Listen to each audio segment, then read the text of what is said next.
Senate President Chis Escudero kinumpirma na kumpleto at walang blank items ang 2025 General Appropriations Act na nilagdaan ni Pangulong Ferdinand Marcos Jr. Kaugnayan, kuha po tayo ng karagdagang update pa sa pag-uulat ni Bombo JC Galvez. Kinumpirma mismo ni Senate President Francis Chis Escudero na kumpleto at walang blankong items ang 2025 General Appropriations Act na nilagdaan ni Pangulong Ferdinand Marcos Jr. Sa pulong balitaan, sinabi ni Escudero, ang may blankong items ay ang nilagdaan ng mga mambabatas ng Bicameral Conference Committee report na hindi pa enrolled o napipirmahan ng Pangulo.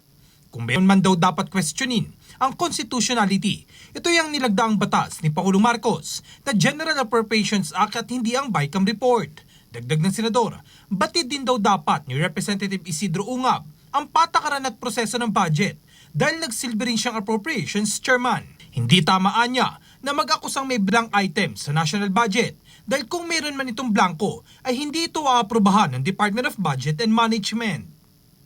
Ang hindi ko maintindihan sa nagrereklamo, dati siyang naging APRO chairman, alam niya ang patakaran at alam niya ang ika nga proseso ng budget. May mga kasama pang abogadong nagrereklamo kaugnay ito, pero ito ang alam ko. Wala pang dineklarang unconstitutional na Bicameral Conference Committee report. Wala pang dineklarang unconstitutional na committee report.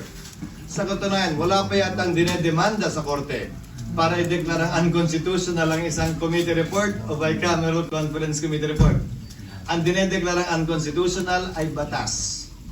Ngayon, yung batas na General Appropriations Act na produkto ng anumang committee o conference committee report o committee report ang kino-question.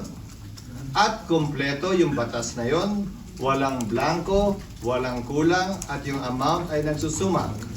Hamon naman ng liderato ng Senado sa mga nag-aakusa na malayan silang magsampa ng kaso sa korte dahil silang mga senador daw ay pagtutuunan na lamang ng pansin ang mga panukalang batas na sana'y mahabol pa bago magsarang 19th Congress. Para sa Bombo Network News, ako si Bombo JC Galvez, nag-uulat para sa number 1 and most trusted radio network in the country, Bombo Radio Philippines, Basta Radio. Bombo!